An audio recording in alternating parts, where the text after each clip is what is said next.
YCP ప్రభుత్వ హయాంలో తన దగ్గర 2,20,00,000 బెదిరించి వసూలు చేశారంటే ఒక క్రషర్స్ యజమాని ఇచ్చినటువంటి కంప్లైంట్ నేపథ్యంలో పెద్ద ఎత్తున ఇప్పుడు విడుదల రజని అరెస్ట్కి రంగం సిద్ధమవుతుంది. ఇంతకుముందు ఇట్లా కంప్లైంట్ ఇచ్చిన వాళ్ళకి కొంతమందికి అమ్మాయి డబ్బులు రిటర్న్ ఇచ్చేసింది.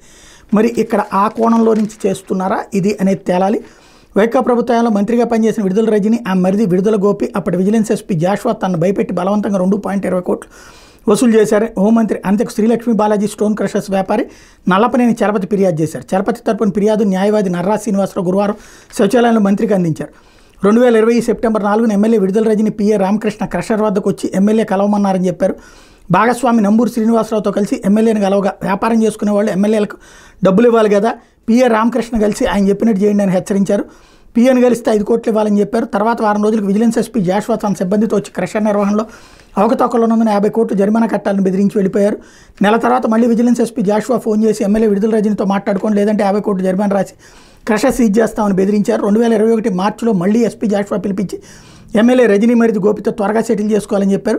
గోపిని కలిస్తే ఎస్పీ జాషువాకు 10 లక్షలు, తనకు 10 లక్షలు, ఎమ్మెల్యేకి 2 కోట్లు ఇవ్వాలని బెదిరించడంతో దీనికి అంగీకరించారు. 2021 మార్చి 4న చిలకలూరుపేట టౌన్లో పురుషోత్తంపట్నంలో ఇంటి దగ్గర డబ్బులు అందించే ఎవరికైనా చెప్తే క్రిమినల్ కేసు పెట్టడమే కాకుండా వ్యాపారం ముంచేస్తామని, ప్రాణహాని కలిగిస్తామని భయభ్రాంతులకు గురి చేయడంతో పోలీసులకు ఫిర్యాదు చేయలేదు. అధికారాన్ని ఉపయోగించుకుని 2.2 కోట్లు వసూలు చేసిన మాజీ మంత్రి Vidadala Rajini, Vidadala Gopi, PA Ramakrishna, vigilance SP Joshua మీద చట్టపరమైన చర్యలు తీసుకోవాలి.